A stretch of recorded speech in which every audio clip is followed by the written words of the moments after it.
people, welcome back again to the channel. It's Dale here and I am your captain. I made a video on the new change for nurses looking at moving to New Zealand to work as internationally trained nurses or using the New Zealand pathway to come over to Australia to work. There has been a little bit of changes, and if you've not seen that video, I implore you to check that video out. But if you've seen the video, come on, let's have a chit chat. What do you think? It's been a bit of, is it really worth it going through New Zealand route if Australia is your final destination, or is it just better to come directly to Australia if actually Australia is your final destination? I want you people to give me your honest opinion under the comment section. Let me know what you think about the whole process. Is it worth it, or just go directly to Australia? I had a comment that actually prompted this particular video, so let's read that comment and I'll give you my own bit of advice. So let's read the comment together. This comment was left under the post of the new changes. Okay, now if you ask me, I would like to say thank you so much. I wouldn't mention her name because I don't know if she want her name to be out there. I don't even know if it's a he or she, but whoever this is, thank you so much for leaving this comment.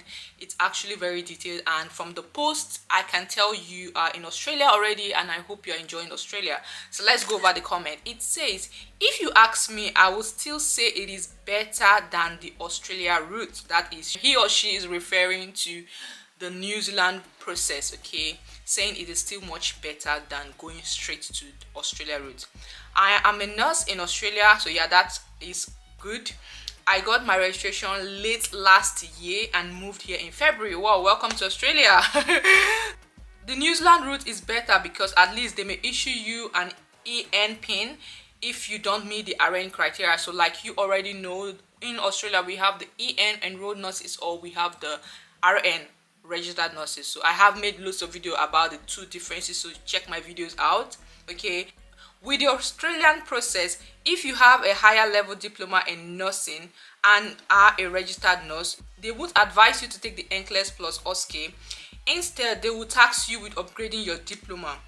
When you apply for a qualification assessment with your higher diploma for the position of EN, they will tell you that since you are a registered nurse in your home country, you can apply for an RN license, despite knowing that your skills align more with the EN license.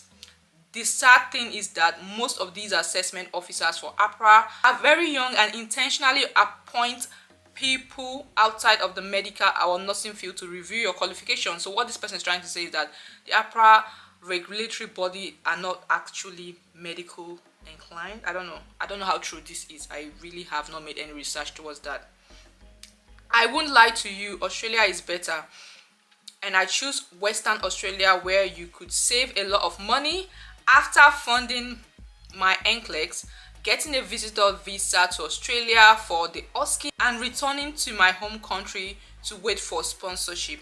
I would say it was worth the struggles. Spending almost 10,000 Australian dollar on this whole process was very okay, since I had return sign-on bonus of 12,000 Australian dollar. So what this person means is she did a self-sponsorship, like she came over from her own country. He or she, I'm really sorry if you are he or she came over from their country to Australia with a visitor's visa to sit for the OSCE, because you can take the NCLEX exam in any country that has the NCLEX center. However, the OSCE is only done here in Australia. So he or she spent roughly 10,000 Australian dollar, and when she started working for her sponsor, the sponsor gave her 12,000. So that is not bad at all.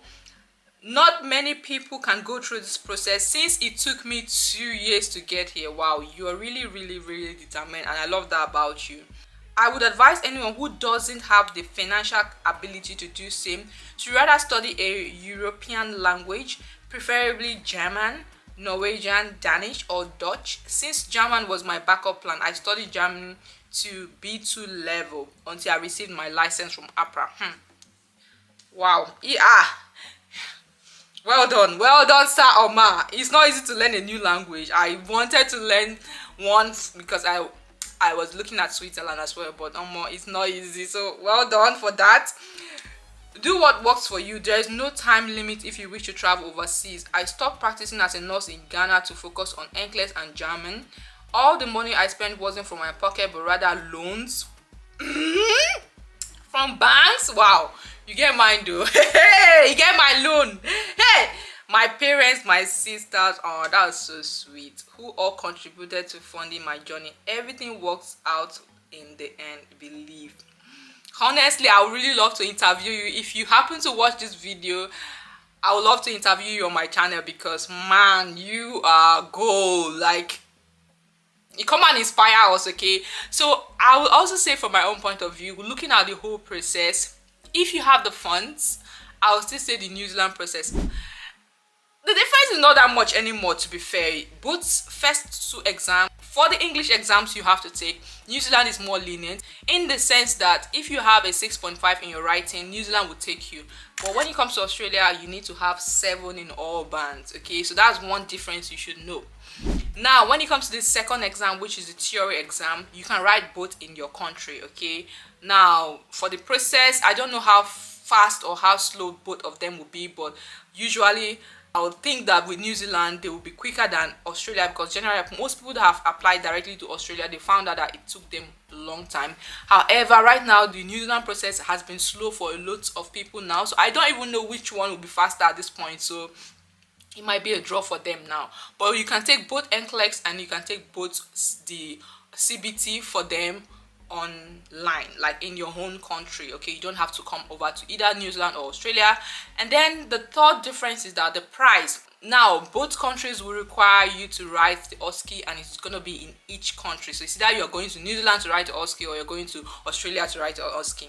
For the price, New Zealand wins for this one. New Zealand OSCE fee is just 3,000 New Zealand dollar, whilst Australia is 4,000 Australian dollar for OSCE.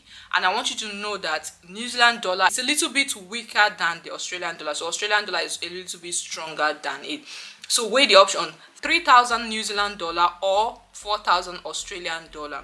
And when you fail, which I pray nobody will, but if you fail the OSCE, the fee is same. You have to pay the same, okay? So you have to put that into consideration.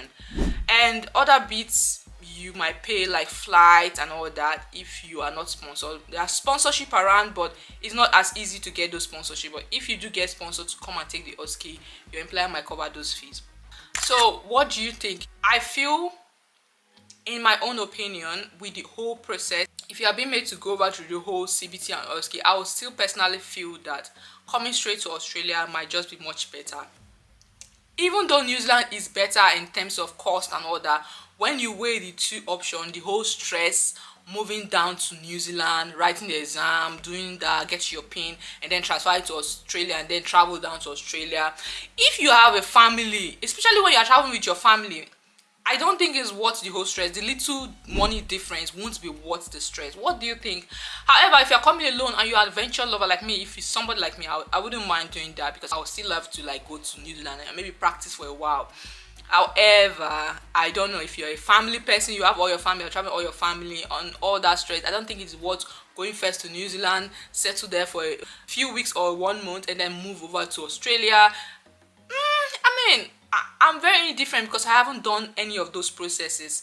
I mean, when I did my own process for New Zealand, it was easy. I have videos of that. You can watch that if you want. And at that time, people who came directly to Australia had it very hard. It was difficult. It was more expensive. But right now, the cost for both of them, even though New Zealand still seem a bit cheaper, I feel when you consider the whole stress of traveling down to New Zealand to write the exam, pay for accommodation if you don't get an employer, and if you get an employer, you have to sign a contract. So when you sign that contract, you are bound with them for 1 to 2 years depending on your contract, and if you leave, you have to pay them back. You know, all the stress, visa application. I don't know. What do you think? I'll leave the floor open in the comment section. I would love to read from you. If you are a registered nurse in Australia or New Zealand, let us know your thoughts, okay? I would love to read for you. Thank you so much for watching. Please, if you watched to this point, don't forget to like this video, share this video, comment, and also hit the subscribe button if you have not subscribed to my channel. Thank you so much for your support, and I'll see you guys later. Bye.